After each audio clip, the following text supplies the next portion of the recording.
Hello YouTube and welcome back to my channel. Today I'm going to go over my carnivorous plant collection again. There's a couple of new things I want to show you guys that I've put in this room, and I also wanted to use my real camera instead of my iPhone 5 camera, so the video quality and audio quality was actually acceptable. So here we go. Let's dive into it. If you guys have watched any of my videos before, you've seen this plant. This is my Drosera slackii. Love this thing. Basic care requirements, just going to go over them really fast. Care for them like you would any other sundew. Give them a little bit more of a nighttime temperature drop and keep them kind of cooler during the summertime. I've heard that can be hard for some people. For me it's not, because I live in the mountains, so we have a natural nighttime temperature drop and it's not hot in the summer. But if you live in a hot climate, just make sure to keep it cool so it's nice and happy. Beautiful plant. Very interesting shape of leaves. And then it kind of get a little bit closer here. Sorry. It's not going to do it, is it? Please. And it kind of has this cool hairs on the other side of the leaves. You can kind of see it on the new ones, but it's very unique. It's not very fuzzy. They're kind of coarse. Those leaves are just spectacular. Very dewy. Very interesting shape. And it kind of forms a nice skirt of dead leaves.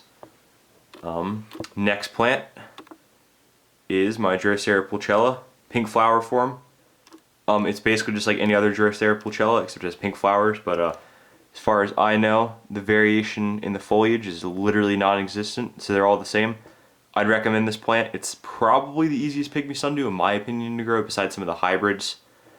Say it's very small and manageable, but it is just a wonderful little plant, a joy to take care of. Basically just take care of it like you would any other rosetted sundew. Keep it wet. If you want gemme, then let it dry out a little bit in the summertime, but if you don't. Yeah, nice plant. I don't even know, I have a couple of them in this pot. California Carnivorous. I definitely recommend them. They're one of my favorite carnivorous plant nurseries. Good place to get sundews when they have them. Recently they haven't. I guess just supply and demand, I guess. I don't know. But in this pot, we kind of have a nice carpet of, I believe this is Utricularia bisquamata. I hope I'm pronouncing that correctly. But no super big confirmation. It did flower, and the flower is kind of puzzling me. It almost looked kind of hybridy, but I'm not a Utricularia expert. It looked very South African to me. It did not look like an Australian species. I'm pretty sure it's bisquamata. But that might not even be an African species. I really don't know. I don't know my non-US Utricularia, so kind of out of luck on that one. But it really has a cool little carpet going, and it's a very nice contrast to the very pink foliage of the pulchella. Next plant over. Oh goodness, the glass is dirty. My bad, sorry. Drosera scorpioides. Literally the biggest pygmy sundew, and from Australia. They're absolutely wonderful. I love them so much. I believe this is the slower growing form. I forget what they call it, but it lives longer. And it grows slower and not as tall. But I've had this plant for a decent while. It hasn't really done too much. I mean, yeah, no, they've definitely grown, but they haven't grown like they do, like the larger form does. I mean, they just spring up real fast. There we go. There's a nice leaf. It's not going to do it, is it? Give me a second. There we go. Kinda. Oh yeah, it's beautiful. Very cool. Very fast moving traps. Love this plant. Just as easy to take care of as pulchella, honestly. It's just a different, very different looking plant.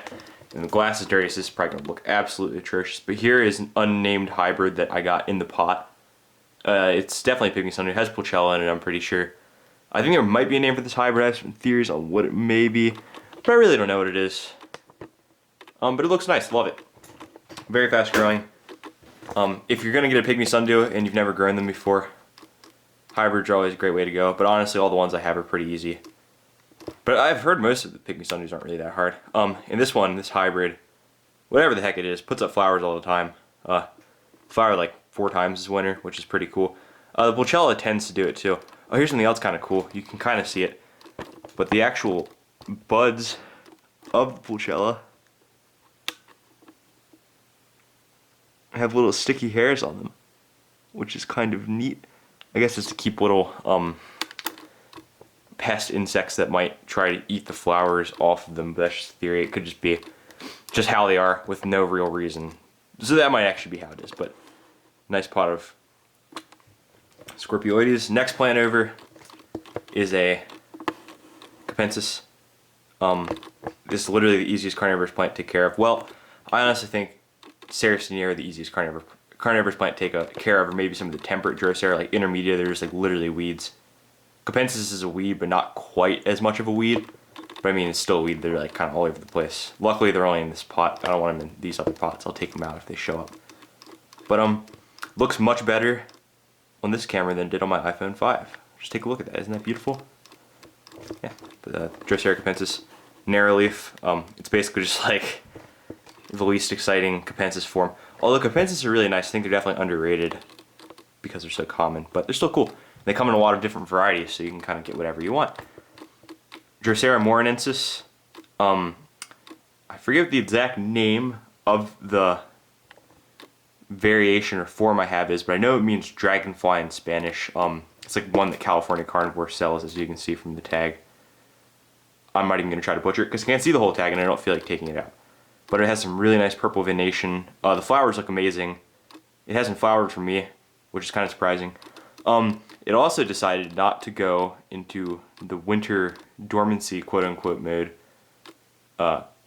So it's kind of interesting. I'm waiting for it to do that. But it's kind of starting to. But it's definitely late on the game. It's kind of weird. I'm just letting it do its thing though. I'm confident it will live. I need to open this up really quick to show you another one of my plants. So now I'm going to turn on the big light because I only had one light. I have two lights. I have like an overhead and my grow light. And the grow light makes the video look really wonky. It's not going to do it now, is it? No. It actually kind of looks okay. But just trust me, it makes it look weird. Here is my Helium 4 minor. Oh gosh. Still has juvenile pictures on it. Care for these isn't as hard as people make it out to be, but it's still kind of difficult. They just need cooler temperatures in the daytime, nighttime temperature drop.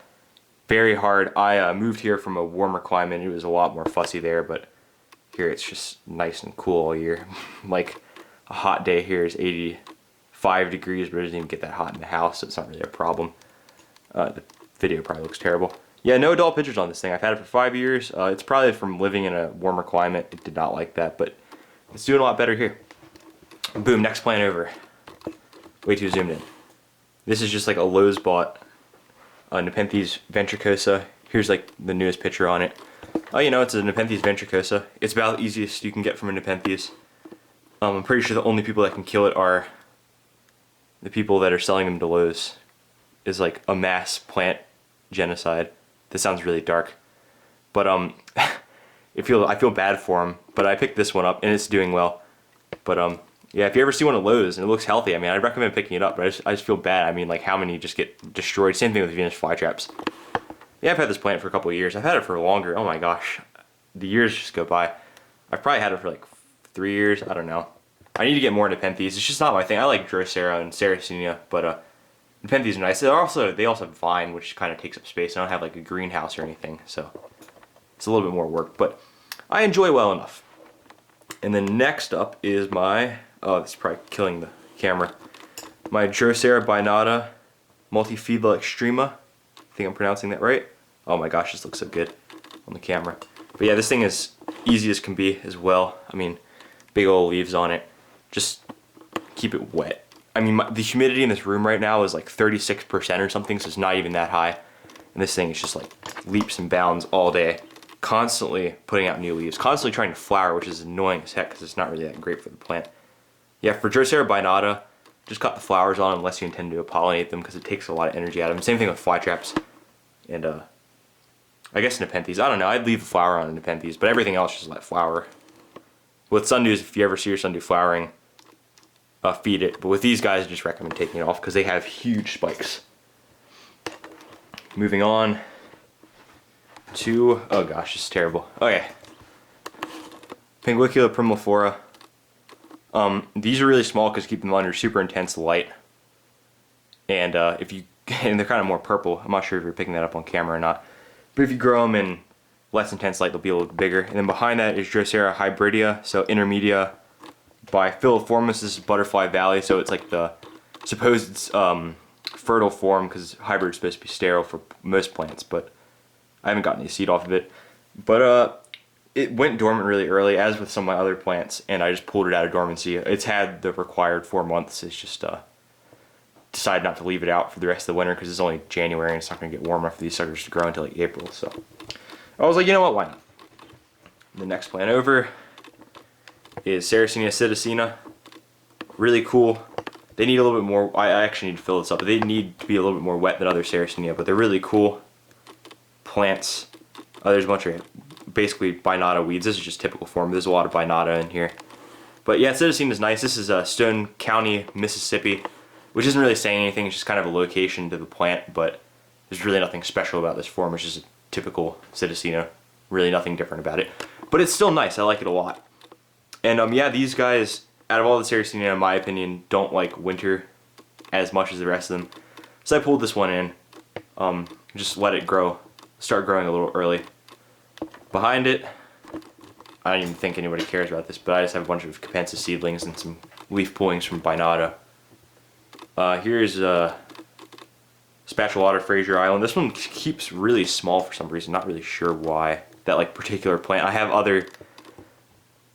Yeah, it looks terrible on the camera. I have other plants from the same parent that, or not even parent. They're all tissue cultured, and I have other plants from the same batch that are pretty large. They're back in this. They have aphids. So I've quarantined them just like we all have been during COVID. They're quarantined back there. My jokes are terrible. Anyway, here is a Drosera. Well, there is Drosera. There's Drosera binata in here, as there is in all my stuff. But here is a Sarracenia elata, Harrison County, Mississippi, I believe. Yeah. It's basically like the most basic Sarracenia elata there is. It's like the least colorful of all of the varieties. But it's still just nice to have in the collection. Again, this one doesn't like it. It can, but I just decided to pull it in because it was a seedling. But it's required 4 months of dormancy, or it was more like 3.5 with this one. It kind of went dormant a little later. But anyway, it got enough dormancy. It'll be fine. I just decided to pull it out, give it a little growth jump. Drosera filiformis. These particular plants, they've had really long winters all their life, and they've gotten really cold. But I decided to pull some in early just to see what would happen, and they're growing. This one's not growing as well. I don't really know why. But this one is growing, and the white probably looks terrible on the camera. And there's a Pinguicula primiflora in there too.